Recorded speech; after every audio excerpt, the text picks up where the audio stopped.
Amados irmãos, muito bom dia, a graça e a paz do nosso Senhor Jesus. Nós temos estudado os Salmos e eles estão aqui numa sequência que nós entendemos que, além dos escritores terem sido inspirados por Deus para escreverem os Salmos, cremos também que Esdras, que foi o compilador destes Salmos, ele também tenha sido inspirado pelo Espírito Santo do Senhor para colocar estes salmos nesta ordem que eles estão aqui, então, postos. Eu digo isso porque nós temos visto, se nós olharmos aqui desde o Salmo de número 1, nós vemos que hoje é o Salmo 11, 7 salmos estão aqui falando a respeito de Davi sendo perseguido, das suas angústias, falam aqui da misericórdia de Deus em socorrer a Davi. Então, isso tem um motivo, não é? Não está aqui por acaso. E esta sequência, então, está aqui, cremos também, inspirada pelo Espírito Santo do Senhor. E este, então, o Salmo de número 11, é mais um salmo onde Davi relata aqui os seus sentimentos e também o entendimento da situação que ele estava passando, não é mesmo? Uma situação de perseguição de Saul, que queria matá-lo. Então, os perigos que Davi corria por conta dessa crueldade de Saul em querer tirar a sua vida.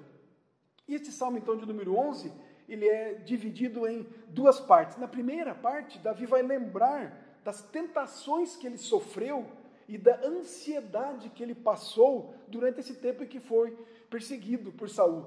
Tentações, digo, por conta de querer até mesmo desistir, não é, da sua vocação, do seu ministério, do seu reinado, que foi um reinado ungido por Deus. Então ele lembra isso aqui nessa primeira parte do Salmo. E na segunda parte do Salmo, ele se alegra pelo livramento que Deus lhe proporcionou. E então ele vai exaltar a justiça de Deus, que soberanamente tem governado o mundo naquela época, na sua época, como governa o mundo em todo o tempo. Então nós vamos fazer a leitura do Salmo de número 11, e eu peço então que você acompanhe aí conosco na sua Bíblia. Diz assim então a palavra do Senhor através do seu servo: No Senhor me refugio. Como dizeis, pois, à minha alma, foge como pássaro para o teu monte? Porque eis aí os ímpios, armam o arco, dispõem a sua flecha na corda, para as ocultas dispararem contra os retos de coração. Ora, destruídos os fundamentos, que poderá fazer o justo? O Senhor está no seu santo templo, nos céus tem o Senhor seu trono, os seus olhos estão atentos, as suas pálpebras sondam os filhos dos homens. O Senhor põe à prova ao justo e ao ímpio, mas ao que ama a violência, a sua alma o abomina. Fará chover sobre os perversos brasas de fogo e enxofre, e vento abrasador será a parte do seu cálice. Porque o Senhor é justo, Ele ama a justiça, os retos lhe contemplarão a face. Vamos orar. Querido Deus, nós te bendizemos por esta manhã, a manhã deste dia, dia do Senhor. Ó Deus querido, como é grande esse privilégio, como alegra o nosso coração estarmos diante da Tua palavra, reunidos, ó Deus, em torno dessa palavra bendita, santa. E agora, Senhor, pedimos que o Senhor nos capacites a não só a ouvirmos com os ouvidos espirituais, compreendermos de fato o que o Senhor quer nos ensinar, o que o Senhor quer dizer para nós. Fortalece-nos, ó Deus, a fé, enche-nos, ó Deus, o coração de vigor e de alegria e prepara, ó Deus, a nossa mente e o nosso coração para recebermos então a Tua palavra, para ouvirmos somente ao Senhor. Faz assim, ó Senhor, nos ajude, nos auxilie no poder do Teu Santo Espírito, que a Tua palavra de fato então cale profundamente na nossa alma, no nosso coração. Nós oramos e te bendizemos no nome do Senhor Jesus. Amém. Então, é assim que Davi começa este salmo, e é muito interessante nós olharmos para este primeiro verso, que Davi começa respondendo uma pergunta que ele faz na sequência desse primeiro verso. Ele responde assim: no Senhor me refugio. E qual é a pergunta? A pergunta é essa: como dizeis, pois, a minha alma, foge como pássaro para o teu monte? Então é essa a pergunta. Como que vocês dizem? Ele está aqui como que discutindo ou conversando com os seus amigos, seus companheiros, não é? De luta e de fuga, vamos dizer assim, das investidas de Saul. Ele então, como faz essa pergunta, não é? Como que vocês dizem para mim? Como que vocês querem me convencer, não é? Como que vocês vão fundo na minha alma, dizendo assim, foge como um pássaro para o teu monte? Aí Davi responde: no Senhor me refugio. O sentido dessa afirmação, dessa resposta de Davi, se pudéssemos traduzir um pouco mais claramente o que ele disse nessa resposta, ele diz assim: em Yahvé ponho a minha confiança.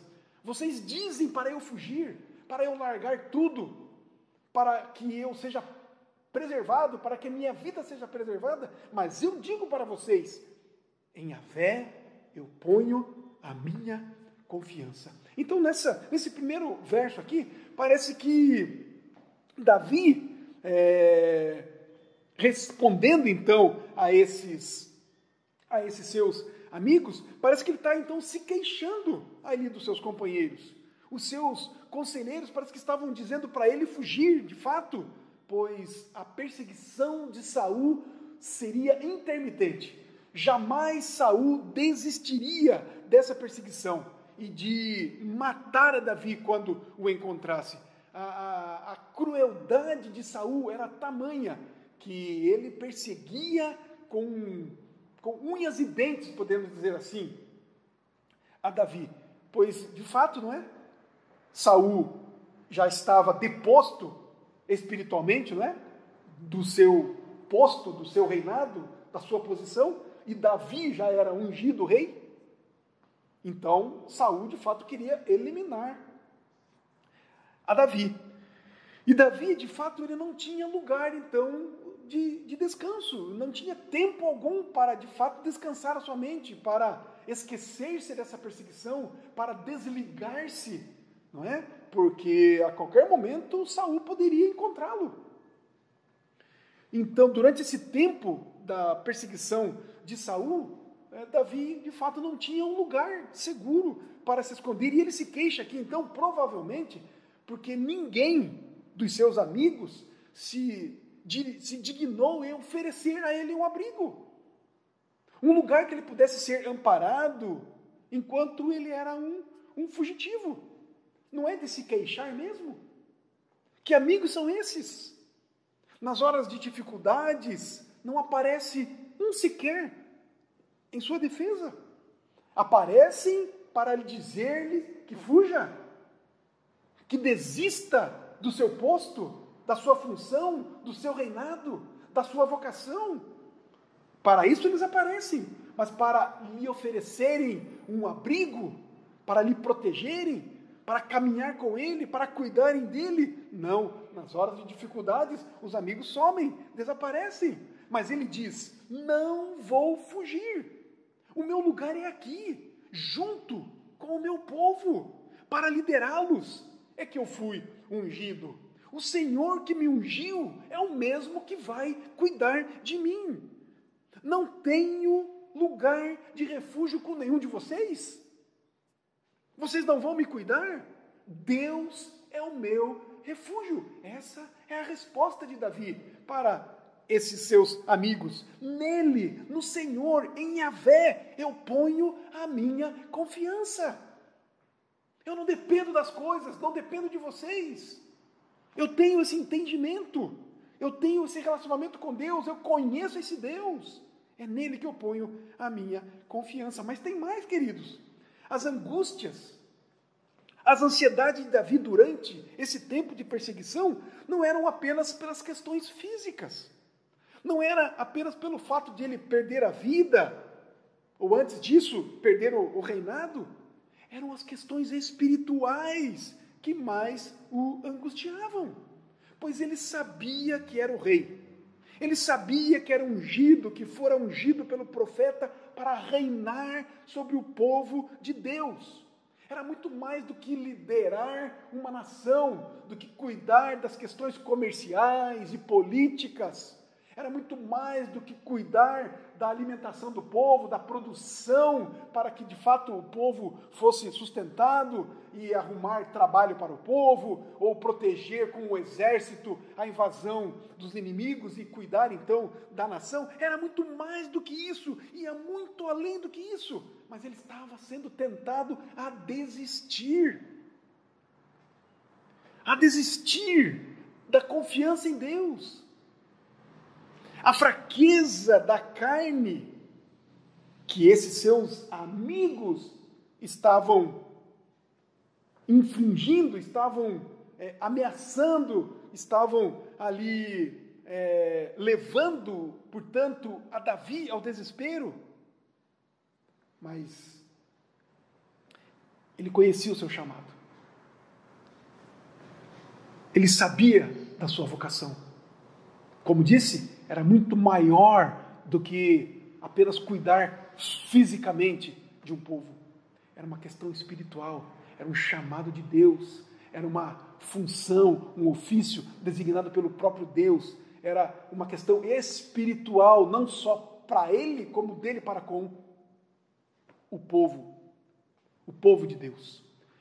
Era alguém que lideraria o povo de Deus, escolhido pelo próprio Deus, diferentemente de Saul, que fora escolhido pelo povo. O povo queria um rei alto, bonito, forte, que representasse muito bem aquela nação diante de outros povos. Nós sabemos muito bem a história. Israel não tinha um rei, as nações vizinhas tinham reis, e aí, então o povo se achava menosprezado. Nós não temos um rei que reine sobre nós. Olhem as outras nações, vejam os outros líderes, vejam como eles são pomposos, vejam como eles são inteligentes, são hábeis, são fortes. Nós não temos ninguém que reine sobre nós. E então, Deus separa Saul. Quem é que vocês querem como rei? E aí nós conhecemos a história também. Escolheram a Saul, alguém que sobressaía, alguém que era forte, alguém que era bonitão, alguém que era bem apresentável. Então, Deus, vai lá, Samuel, unja a Saul como rei. Coloca lá quem o povo quer. Mas não era essa a vontade do Senhor. E Davi sabia disso. Mas estavam então tentando... esses seus amigos, ao invés de o apoiarem, de o ajudarem, estavam ali tentando a Davi, mostrando apenas as questões horizontais, as questões físicas, as questões deste mundo, e não se lembraram das questões espirituais, da palavra de Deus, da vontade de Deus, da presença de Deus, dos cuidados de Deus, enfim, da soberania de Deus. Mas Davi, fortalecido pela fé, prontamente aprendeu das promessas de Deus, confiou e confiava nas promessas desse Deus que ele tinha um relacionamento pessoal, um Deus que ele de fato conhecia. Então, queridos, aqui, ainda nesse verso 1 e na sequência aqui do Salmo, ele lembra desses conflitos espirituais com os quais Deus, então, o estava exercitando diante dos perigos extremos pelos quais ele estava passando.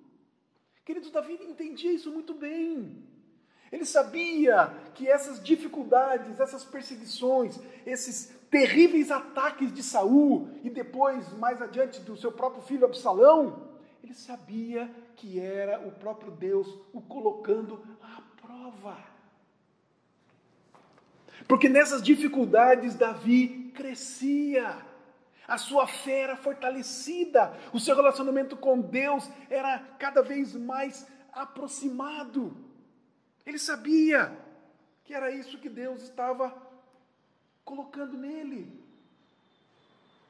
Assim, queridos, nesse verso 1 nós vemos um contraste.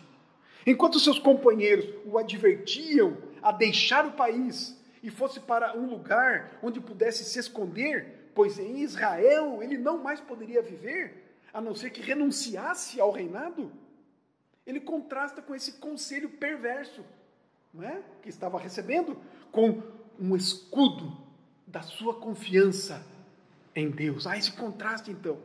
Não vou fugir, meu lugar é aqui, com o meu povo, com o povo da aliança de Deus.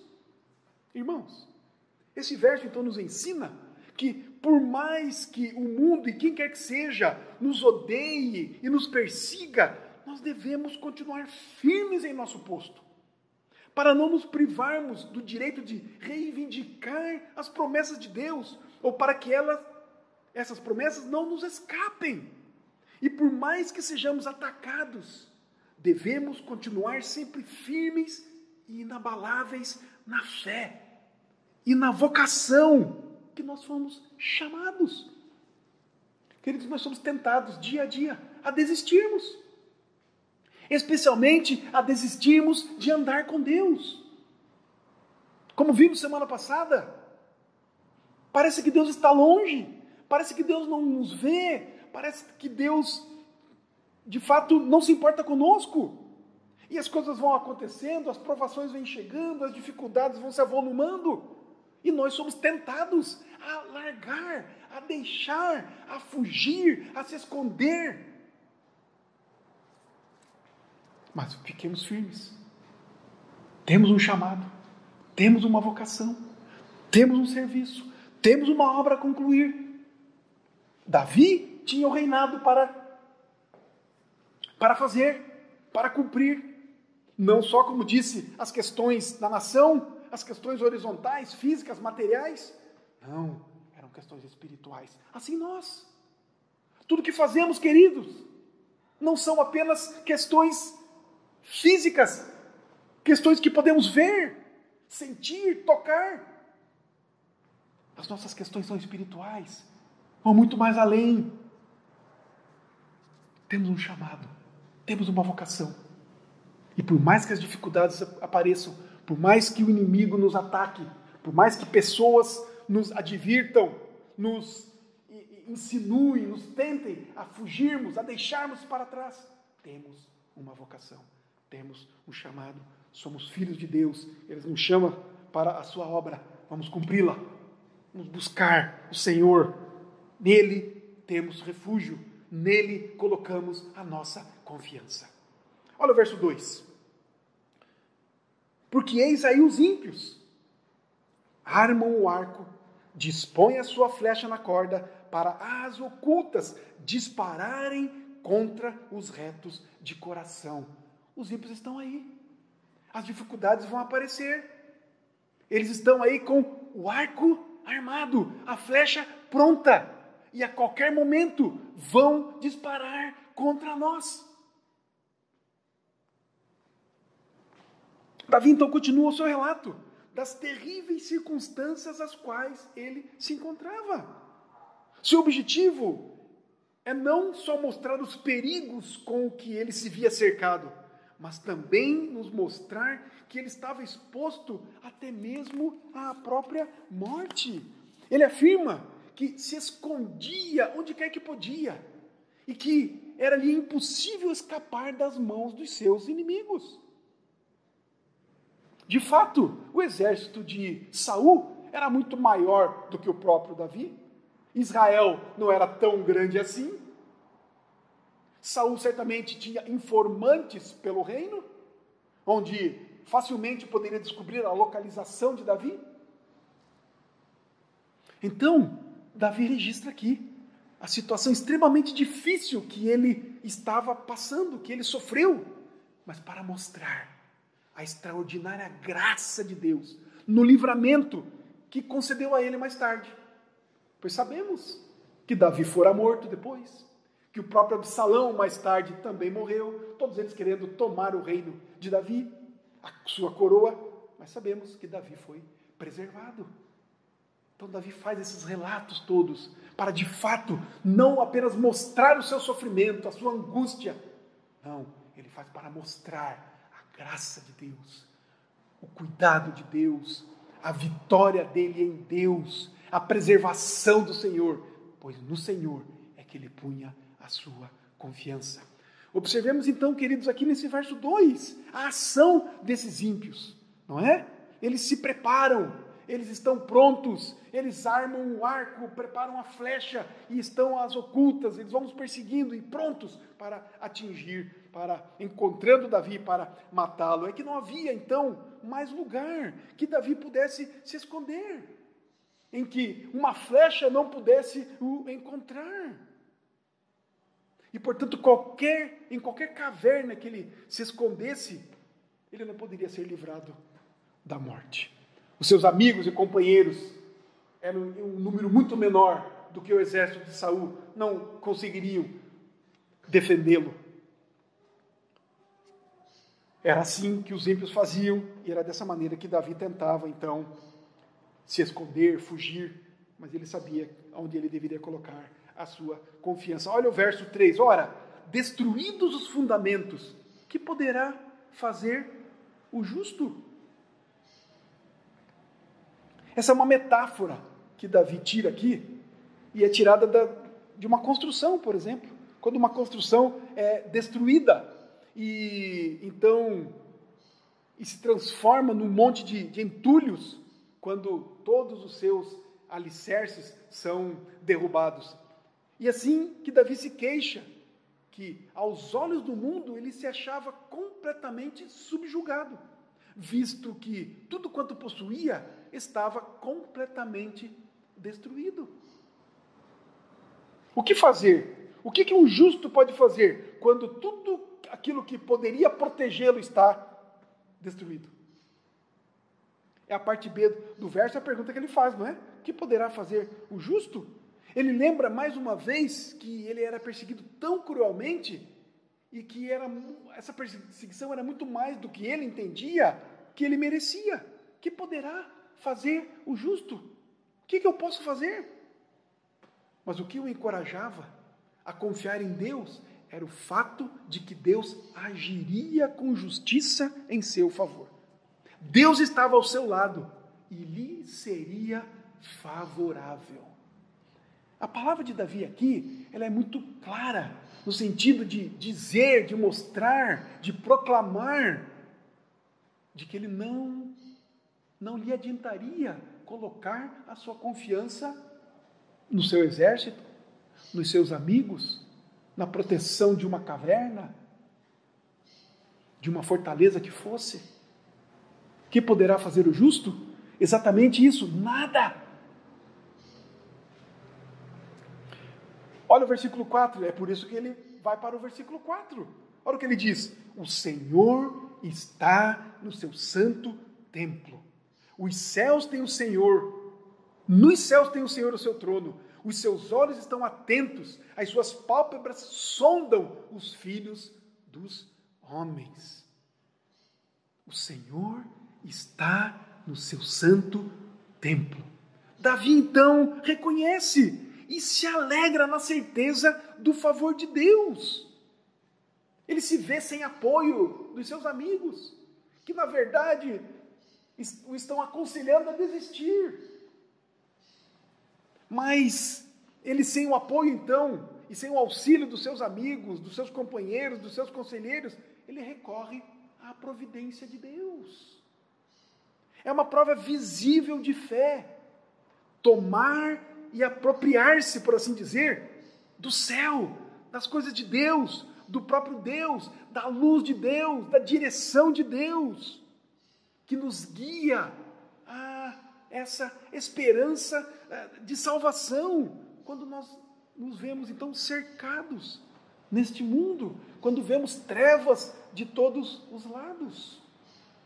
Davi mostra para nós aqui que no céu o Senhor tem um trono.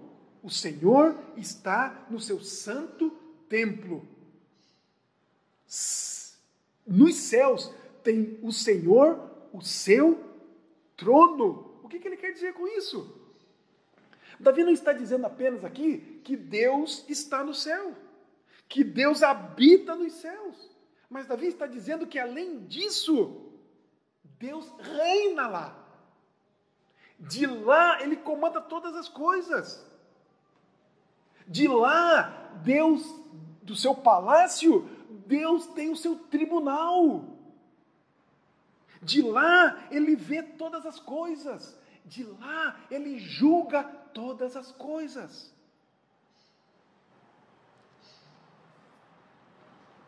Nós não vamos render glórias e honras ao Senhor, a glória e honra que é devida a Ele, a menos que nós estejamos plenamente convictos de que o tribunal de Deus é, de fato, um santuário para todos que se acham em aflição e estão oprimidos injustamente. Queridos, quando a traição, a crueldade, a violência, a extorsão, a perseguição, a astúcia dos inimigos, a fraude, quando essas coisas, e de fato reinam essas coisas do mundo, como nós devemos agir? Como nós devemos, na verdade, reagir? Queridos, que a fé no Senhor, que a fé no Altíssimo, que a confiança nesse Deus que está no seu santo templo e de lá reina, sirva como uma lâmpada para nos capacitar a, de fato, visualizarmos isso, o trono de Deus. E que essa visão do seu trono, da sua presença soberana, nos seja suficiente para nos fazer esperar pacientemente pelo agir dele, pela restauração das coisas que ora estão destruídas. Que isso sirva para nós. Ele diz aqui ainda, os seus olhos estão atentos. Davi sabe que nada está oculto de Deus e que, portanto, os homens serão obrigados a prestar-lhe contas de tudo quanto têm feito. E se Deus de fato reina no céu, e se o seu trono de fato está edificado lá, então, queridos, ele deve necessariamente estar atento a todas as coisas, a todas as ações dos homens, a fim, então, de assentar-se no seu trono e de lá julgar, do seu tribunal, julgar todas as coisas. Como é que alguém poderia julgar algo que não viu? Não é mesmo? Deus, então, está no seu santo templo, está no seu trono, julgando todas as coisas, porque Ele está, de fato, observando, vendo todas as ações malignas dos homens. Que os adversários não se enganem. Deus está de fato atento, bem acordado, tudo observando. Olha que o salmista fala no Salmo 34, nos versos 15 e 16. Salmo 34, 15 e 16 dizem assim: os olhos do Senhor repousam sobre os justos, e os seus ouvidos estão abertos ao seu clamor. O rosto do Senhor está contra os que praticam o mal, para lhes extirpar da terra a memória. Deus está no seu trono, de lá Ele julga, Ele vê todas as coisas, e Ele extirpa o mal e protege e cuida dos seus. Olha o 5, verso 5, o Senhor põe à prova ao justo e ao ímpio, mas ao que ama a violência, a sua alma o abomina. O Senhor põe à prova ao justo e ao ímpio. Essa verdade, queridos, é ainda mais claramente explicada nesse verso 5. Então Deus faz uma distinção entre o justo e o ímpio. E isso de tal forma que deixa em evidência que Deus não é alguém, não é apenas um espectador, não é impassível. Porque Davi descreve aqui como Deus, né? Davi descrê que Deus aprova o injusto, porque parece demorada a ação de Deus, então parece que não podemos crer de fato em Deus, nas suas ações, visto ser demorada a sua ação contra os ímpios, contra os injustos. Mas na verdade, Deus está mostrando aqui de que Ele odeia o ímpio, as suas ações, não é? A sua perversidade.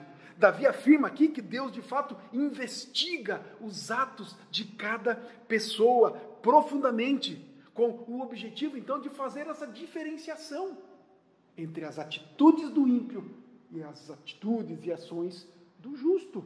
E justo aqui nós sabemos, são os filhos de Deus.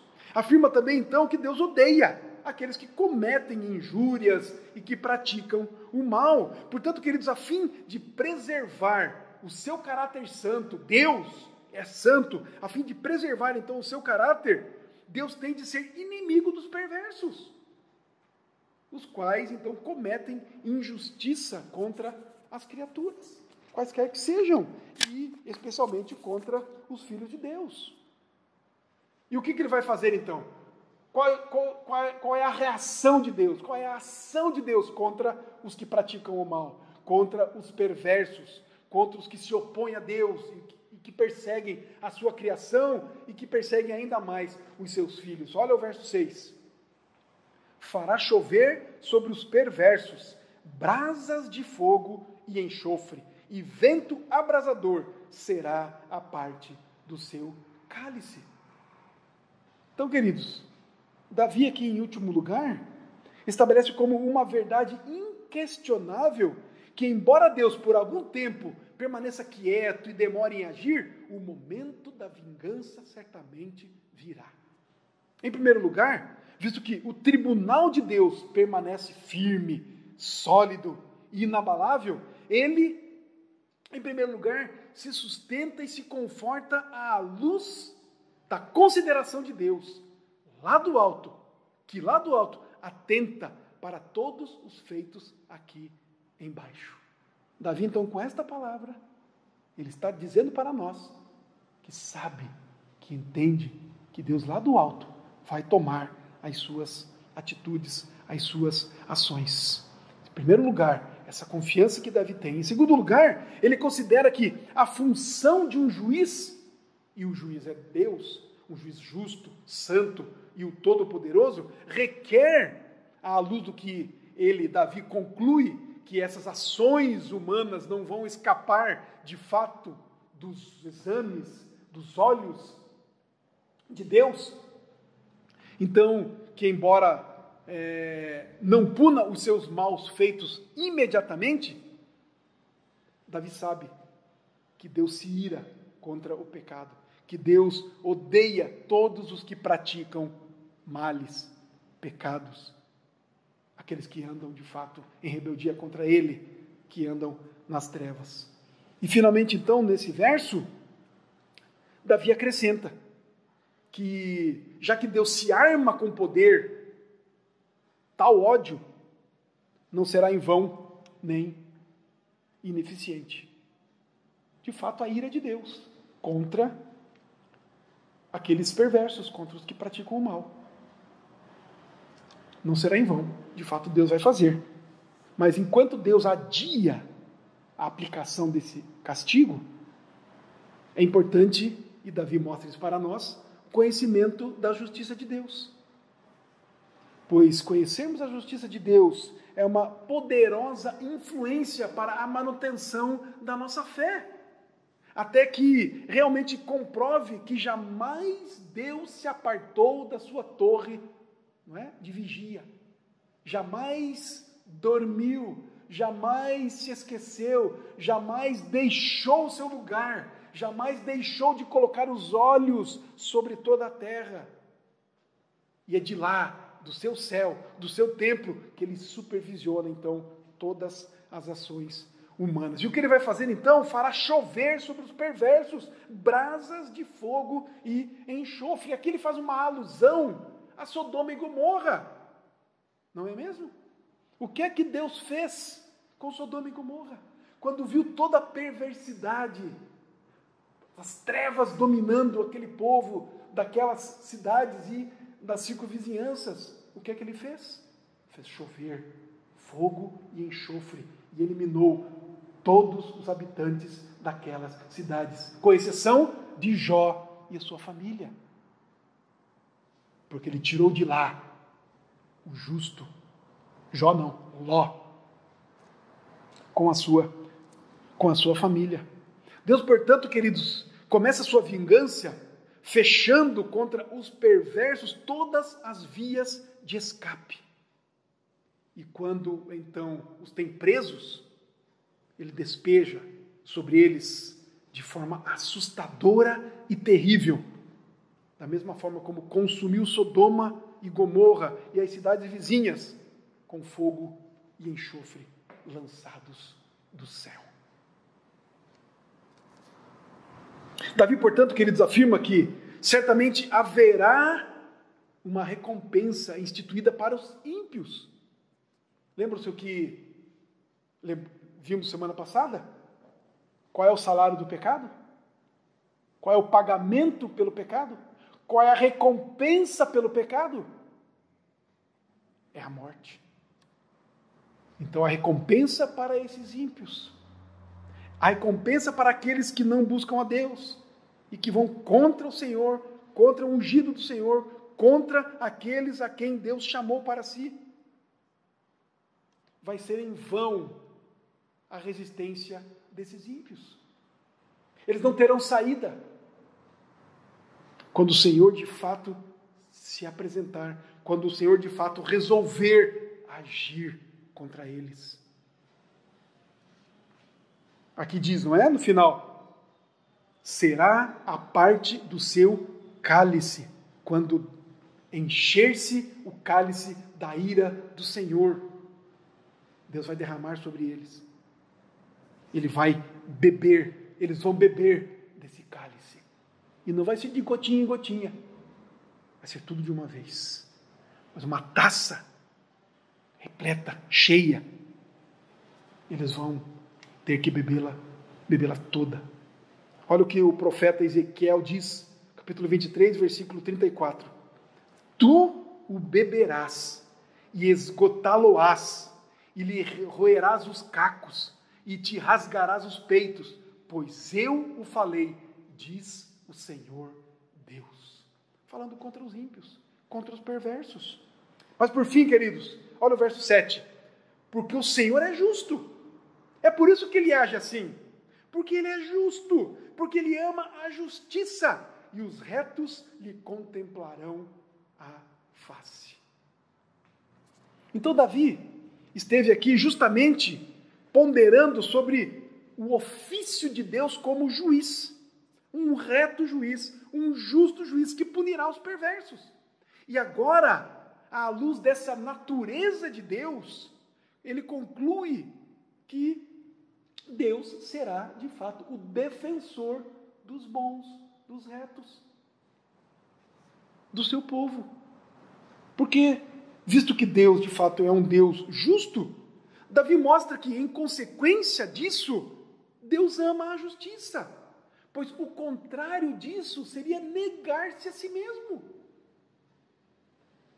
Além disso, queridos, seria uma especulação sem sentido conceber a justiça como sendo inerente de Deus, a menos que ao mesmo tempo chegássemos à conclusão de que Deus graciosamente assume tudo o que é dele e prova isso no governo do mundo.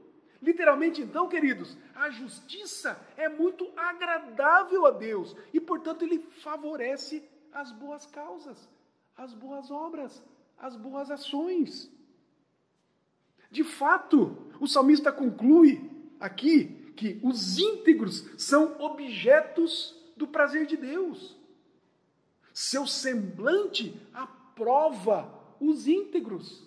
A face de Deus se alegra com os justos, os aprova, beneficia aqueles, abençoa, beneficia aqueles que buscam fazer a sua vontade. Mas Davi havia dito um pouco antes, não é? Num sentido diferente, que Deus atenta para os filhos dos homens, significando que ele julgará a vida de cada pessoa, mas aqui agora ele quer dizer que Deus graciosamente exerce um cuidado especial sobre os íntegros, sobre os sinceros, os coloca debaixo da sua proteção e os guarda em perfeita segurança. Então, na conclusão deste salmo, nesse último verso, no verso 7, Davi mostra que o objetivo dele, Davi, é anunciar que todos os que sinceramente são dependentes da graça de Deus estão seguros sob a sua proteção. Aqueles que colocam a sua confiança no Senhor podem se ver seguros, têm garantido o favor de Deus, a proteção de Deus, a mão de Deus sobre si. E essa última frase do Salmo, que diz assim, os retos lhe contemplarão a face, ela é melhor traduzida como assim, seu semblante aprova os íntegros. Ao invés de os retos lhe contemplarão a face, uma melhor tradução seria seu semblante aprova os íntegros, em virtude do próprio contexto do Salmo. Significa isso, então, queridos, que Deus tem uma especial consideração pelos justos e nunca desvia deles os seus olhos. É Deus que olha para nós. É Deus que não tira os olhos de nós, e não nós que contemplamos e não tiramos os olhos de Deus. Deu para entender? É esse o ponto, é esse o foco. Como sempre, queridos, o foco do salmista está em Deus e nunca no homem. Davi sabia que tinha o favor de Deus. Davi sabia que podia confiar em Deus, mas ele sabia da sua fraqueza, que por qualquer coisa os seus olhos poderiam se desviar de Deus. É por isso que essa tradução é melhor. É esse entendimento que Davi passa para nós no Salmo. Os olhos de Deus é que estão sobre os seus filhos. É sobre nós que Deus não desvia os seus olhos. Ele está sempre atento com os seus olhos sobre nós, sobre os seus filhos, sobre o seu povo, sobre aqueles que Ele comprou pelo sangue de Cristo. Fomos comprados pelo sangue de Cristo. Façamos nós o mesmo então, queridos. Assim como Davi colocava a sua confiança no Senhor. Era nele o seu refúgio, não nas cavernas, não nos homens, não nos exércitos, não em outra coisa qualquer. A sua confiança estava no Senhor.